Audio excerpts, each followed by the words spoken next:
should we do the breaking news of the week? Marvel's I know. Avengers. F The in chat. collaboration between Crystal Dynamics and Square Enix is dead. Game over. Well, they're not taking servers offline. They are just ending support for content for it. So basically, Crystal Dynamics made it official that the game's final update will arrive on the 31st of March this year, with entire support ending on the 30th of September. So that would be patches and stuff like Yikes. that. The Yeah. single player and multiplayer components will remain available when support ends in September. But last November's 2.7 update, which introduced Winter Soldier, is now confirmed to be the game's final content release. And March's 2.8 update will bring final balancing. No new cosmetics are coming to the game. And the paid marketplace will be switched off in September when development officially ends. I would love to know numbers in this game. How many people played it? How much money did it make or not make?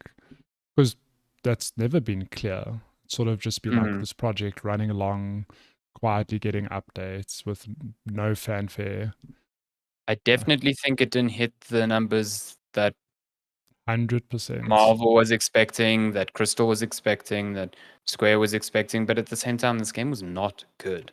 It was a very average game. It had a pretty decent, not a good or anything, a decent campaign, and that's about it. Its live service nature completely destroyed it from the get-go. Yeah, it just felt wrong. Yep. So yeah, unfortunate. Hate to see it. Yeah. But yeah, Crystal's now full steam ahead on Tomb Raider and supporting the perfect Dark game that will never ever come out, I'm pretty sure. So yeah.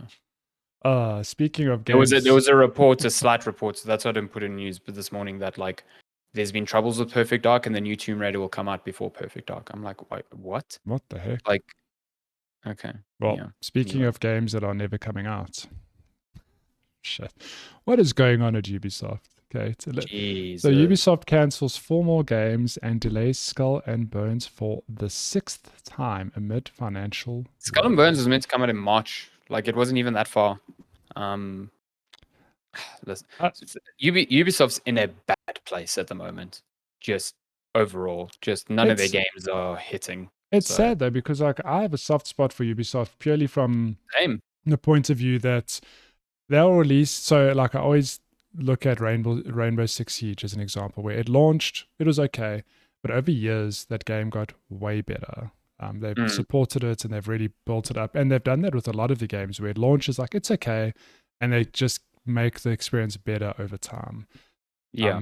And I don't know, I just have a soft spot for the company, but in the same breath, I'm like, yeah, but they haven't really broken their formulas. We always joke, oh, it's an open world game. It follows Ubisoft formula like a Far Cry or an Assassin's Creed, where it's just, you got to climb that tower to unlock part of the map, and you got to do that side mission. Yeah, they haven't evolved really their formulas across many of their iconic franchises. So and I think that's part of the problem, is they've just been left behind. While the industry and the expectations of consumers have changed, they just haven't.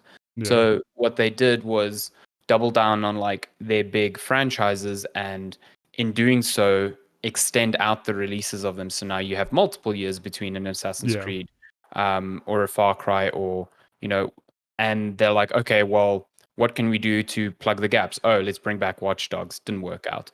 Let's make new games like Hyperscape. Didn't work out. What games can we develop that have a long tooth?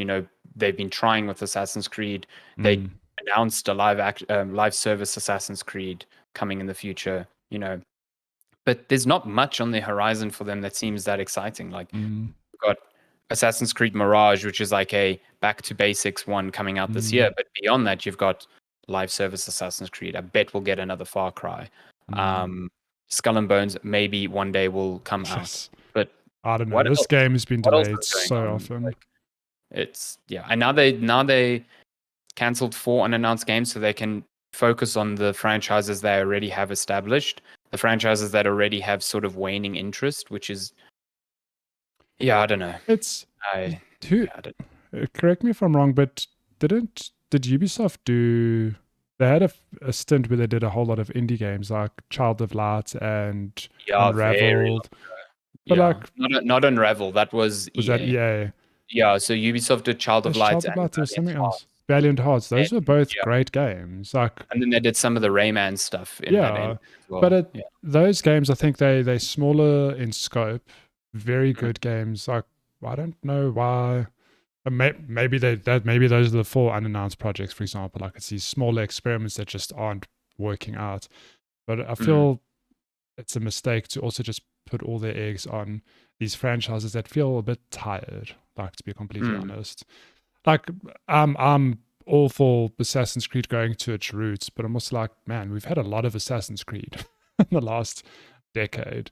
Far Cry 6, and a lot of it's just not being great. No, like I liked Valhalla well enough, but I know it's not. It doesn't stand out like the original Assassin's Creeds. Maybe not as beloved, or I don't know. Odyssey did well, and Origins, but yeah, it's. I think Assassin's Creed sad, is the one franchise that's really keeping them afloat keeping them at this afloat. point. Yeah, Like Assassin's Creed and Rainbow Six, and I don't even know how much money they like still gleaning from Rainbow Six as a as a platform. Like Mario and Rabbids, according to them, didn't hit their sales targets, even though the game sold pretty well. What else did they release last year? I don't know. They released Rainbow Six Extraction, which no one cared about. No one cared. Yeah, that was on Game Pass as well, wasn't it? It was. Yeah, it was. Yeah. Huh. Interesting. Yeah. Yeah. Well, I know I diverted to Ubisoft, but in the same vein as Avengers, Suicide Squad game battle pass and other info has leaked, which has made people very nervous about this game being a. I'm kind of surprised that people forgot this is a live service game. Like it was announced. I think maybe just seeing it, like it's just like a reminder. Like, oh, like shit, it really is a live service game. But I think Avengers PTSD is like, like, look, this isn't the Justice League, whatever, but it's for all intents and purposes DC's version of the Avengers in the gaming world. And also, it's coming out from same people who did the very, very good Arkham franchise. All the Arkham Knight games, Arkham series. I don't know, and it's I'm very curious to see how this game actually is, because I love those Batman games, but I think the live service stuff we've seen time and time again is just like it's dangerous territory. Yeah. I just so in this article, VGC has like a source that says, "Oh, you won't start the game underpowered." Like a lot of live service games are, you start at a power level of 0, and the whole idea of live service is to get those numbers up. Yeah. So their source is like, "Oh, you won't start off debuffed and weak. You you just start off great and can get ridiculous like Arkham Knight's Batman." Nice. Now, I don't know how that works within a context of a game that is definitely a live service game. Like they can say all they want that, oh, the battle pass is only for cosmetics, but if you're a live service game, the idea is to give people a reason to keep coming back. And that only happens when you are changing gameplay. You're not coming back for cosmetics. And that is like you said, this is the exact like wall that Avengers ran into, where you were playing as these characters who seemed way, way, way less interesting and less powerful than they really are for the purposes of an arbitrary number that needs to continue going up over months. Like, I know you can't have both. Like, no, but like you can't be like, this is going to be an Arkham Batman game, but also a live service. That doesn't work. But like good Paul Garth points out in Avengers is like the fact that Hulk has a health bar is just dumb. And for Avengers it was never going to work, because like maybe in a way Suicide Squad works maybe slightly better because all the characters are sort of within like an orbit where they are similar enough that their gameplay style can be interesting while not needing to be so vague that it applies to all of them. Whereas, like in Avengers, you had to play as Iron Man and Thor and Hulk, who are 3 completely different people. Like one of them shoots stuff and flies, the other one hits stuff and flies, the other one just hits stuff and he's big. In Suicide Squad, you've got Deadshot, Captain Boomerang, both of them are melee people. Harley Quinn, ranged. Harley Quinn is like melee and range, and King Shark is like a brawler. So they kind of all blend within each other. Yeah. So I think from that perspective, it might be better. I hope. I don't know. It's with Avengers, that's 100% a game that should have just been a single player / co-op experience. Absolutely. Just absolutely hone it in. Don't make, because the problem there is that you had to make it. Sorry, like to your point, you almost had to like blur the line between characters. Like every character is going to have a mobility move. You know, every character is going to have a light attack and a heavy attack. And all that's happening is like, how could you make every level and every enemy compatible? Yeah, but all that happens is that you just doing the same thing with a different skin, if that makes sense. Yeah. So yeah. It's like playing as Iron Man and Captain America there's no mechanical difference between the two, because it's just like, okay, well, square is your attack, and for that it's like a punch or a shoot with your blast, and it's like visually that's different, but it's the same in what you're doing. They don't feel different. No. So I don't know. That's the issue I had with Suicide Squad at the beginning as well. It's just like this, trying to mash 4 characters together and say you can play as anyone. It's the same thing that Gotham Knights ran into. Yeah. And even then, those characters are very similar. They just all felt kind of boring to play as a consequence. So, yeah. We will see, I guess. It's out soon. It's out in May. So let's see if Rocksteady, it's been 8 years since Arkham Knight. Yeah. They've been working on this for a long time. And it will be tragic if it comes out and immediately is like, oof, this is not pour one out in chat for Darren. Darren will not be a happy man after Gotham Knights. If this is not okay, I feel really bad for him. I'm hoping because like Rocksteady is a very proven developer. They solved a lot of the issues with like comic book games with Batman and Arkham. So they might solve this. But I look at Gotham Knights and I look at WB Montreal, who made a really good Batman game. Yeah. And that thing was not even close to good. So we'll see. Hectic. What do you want to bounce to? Very quickly, I guess, Returnal. I think we mentioned it in releases, but Returnal finally got a release date on PC. It's out on February 15th. Nothing super special here. It's all the sort of stuff that Sony has done with their releases on PC. You got like widescreen support. It says Returnal offers 60 FPS across all graphics modes. I don't know what the fuck that means. Like, that's very dependent on your hardware, but anyway. But you've got DLSS and AMD FSR. You've got ultra-wide support and support for the DualSense controller. Obviously, if you use the DualSense in your computer, it has to be wired. It can't be wireless. So play this game. It is fantastic. It's kind of sad to see, like, looking back on it now. This was the first year of the PS5, right? Within that first year, it wasn't too long after launch. This game actually used the DualSense in a very very cool way, and at the time I remember going like, oh man, like if other games can implement it this way, shit, like the DualSense is the best. And to be honest, I don't think any games have really utilized the DualSense quite in this fashion, outside of the Astra Playroom demo, which is it's a showcase for the controller. If you're playing this in PC, and you have access to DualSense, that is the way to play the game. It's really cool. Yeah, absolutely. But if you don't, Returnal itself, just great game. I love the shit out of this game. I loved it, and I kind of want to play it again on PC just so I can play the DLC as well, because I never. I'm interested though. I remember at the time when Returnal released, there was a lot of hubbub about it being only on PS5 because it required the speeds of the SSD. I'm looking at these specs here. The minimum spec says you can play it on a hard drive. Yeah, it says SSD recommended. But you know what? I wonder if that just means that if you're playing, there's also no speed specification for these SSDs. No. Like, there are some SSDs that are dirt slow compared to the PS5. So, but I wonder if that means, because a lot of this game is you walking through doors, and it generates an area or whatever. So I wonder if all that happens that you just wait a few seconds. Yeah, at each that door. will kind of be shit though, because this game on the PS5, is so nice. When you start a new run, you just like fly through those doors. It feels good. Mm-hmm. Feels good when you just hit a door and it just opens. Like, I really need to replay this game. Like I enjoyed the heck out of it. And it's a long time ago now. I found it very difficult going at the first few runs, but man, what a great time. When you do that very first clear the first time, when you so much stress, you're just like, please God, no, I don't want to die all the way here, please. It feels so good. It's too good. Cool. Last bits of news. So you know about this. The Last of Us game director advocates unionization following TV credit snub. So The Last of Us is now streaming on HBO Max and locally. Have you seen that first episode? Yeah, it's very good. Really I think good.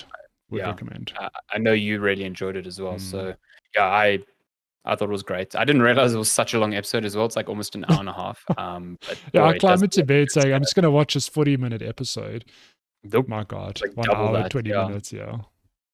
So if you're at all familiar with the first Last of Us, you'll know that Neil Druckmann, who is widely known as like the director and creator of the franchise, isn't actually the only person who created it. So back in 2013, there was another developer, Bruce Straley, who had been at Naughty Dog for a very long time. If you play Crash Team Racing, you'll see his name in the credits there. He old. He co-directed the first game with Neil Druckmann and co-wrote it, as far as I understand. And yet the HBO show only credits Neil Druckmann as the writer of the game, which, the first season is adapting the first game. So, Australia is not entirely happy about this. I'm sure. And he says that this snub is sort of an argument for unionization. He said to the LA Times, someone who was part of the co-creation of that world and those characters isn't getting a credit or a nickel for the work they put into it. Maybe we need unions in video games to be able to protect creators. This is also kind of like feeding into a more and more prominent problem that seems to be being reported on, that crediting in the video game industry is awful. The Callisto Protocol hit pretty hard in December for omitting many developers from credits who had either not been there until the completion of the game or were just omitted for some other reason. And there's been debates in the past whether or not, like, if you leave a studio halfway through the development of a game, whether you should still appear in the credits. And my argument, and I think a sane person's argument, has always been, if there is something in that game that is yours, that you touched, you should be in the credits. That is how it works. You credit work that belongs to a person. So the fact that Bruce Straley isn't at Naughty Dog anymore, has a strained relationship with Naughty Dog, should not mean he should be omitted from being credited for something he helped create. Whether or not he was involved or not. Like, in the same way that a series that adapts books, whether or not they got the author involved, doesn't mean they can't say, you say based on blah, blah, blah, because it is based on that, know? So, I don't know. It's a weird thing, and I sympathize a lot with Straley, because I do think he should be credited for this. PlayStation and HBO haven't commented, neither is Neil Druckmann. Not that I think it's Druckmann's decision. But he worked on The Last of Us and Left Behind, and then he left Naughty Dog following the release of Uncharted 4. He had been at the studio for 18 years. So kind of shitty. Stint, I think it's very shitty. So I guess keep that in mind when watching it, that it's not just Neil Druckmann, who is a big, force for The Last of Us, but Bruce Straley had a big hand in getting this to market at the time. And God damn. Last bits of news: the Stadia is officially dead. RIP. It's gone. Yeah, servers are gone. It is. I think if you go to the website now, it just says, "Thanks." Thanks. That's the whole page. Just thanks. We tried. Thanks.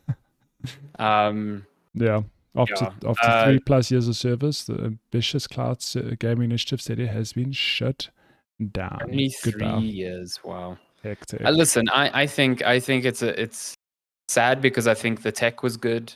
The model was dumb though. The model was what Super killed this dumb. thing from day one. Yeah. The model just did not work. Like trying to create it as its own separate ecosystem when people were still, while also not supporting it in many regions, and people still being like kind of 50-50 on the idea of cloud gaming. Yeah, I don't know who decided that would be a good idea. But it's also the fact that Game Pass, Xbox are like, okay, you have Game Pass, cool. You can enjoy cloud gaming. Yeah. That's like, it's the same fee. It's all included. You don't have to pay extra to own the games, whatever. Yeah, it's just, you put them side by side, like, oh, Google, like, you got to do something. Yeah. And they never, the thing is, there was a lot of criticism early on about that. Like, this was the big sticking point, was like, guys, you can't, this model doesn't make sense. Like, even developers are saying, well, there's no point in us putting, doing the work to get our games to work nicely on Stadia, because like who's the gonna possibility of an audience is not, and they just never listened. So yeah, I mean, this is unsurprising to anyone who paid attention to Stadia. But it's just annoying because it's going to be seen as, oh, cloud gaming doesn't work. I think cloud gaming works. I just think the models haven't been figured out. I think Microsoft probably has the best one right now, where it's like, you can stream games if you subscribe to Xbox Game Pass, but also like all of your purchases are available on a console or a platform that is offline, Yeah. So, yeah, it's a bummer. And it's a bummer for the people who actually invested time and money into this platform. But Stadia is issuing full refunds to everyone who uses the service, although I guess it's a bit slow. Maybe not a lot of money, but still, imagining how much money they have to give back. Yikes. Yeah. Well, in the opposite of bummer news, Stray is helping to raise money for real life stray cats. That's cool. I like that. Feel good story for you. Stray, really good game. Is it game of the year material? No. Do I still love the hell out of it? Yes. Yes. And the fact that it's on board with you raising money for stray cats, I think that's very cool. I like that. So it says here, Stray's been helping cat organizations by providing codes for them to use in raffles. One such organization, the Nebraska Humane Society, said the marketing specialist said, we decided that the best way to collaborate would be to give away several game codes for the game Stray through our Twitter account through $5 donations. It was very successful, and the initial fundraiser raised about $8,000. Nice. That's pretty cool. Yeah. Cool. Another shelter in the US said they raised enough money in their code raffle to spay 25 cats. That's cool. Love to see it. That's awesome. That's really awesome. If you haven't played Stray, it's a good time. Yeah, it's a good time. I do enjoy it. I do enjoy it. But that is all the gaming news for this week. We're back. We're back in business. We're back in business. Jeez, it's been a while.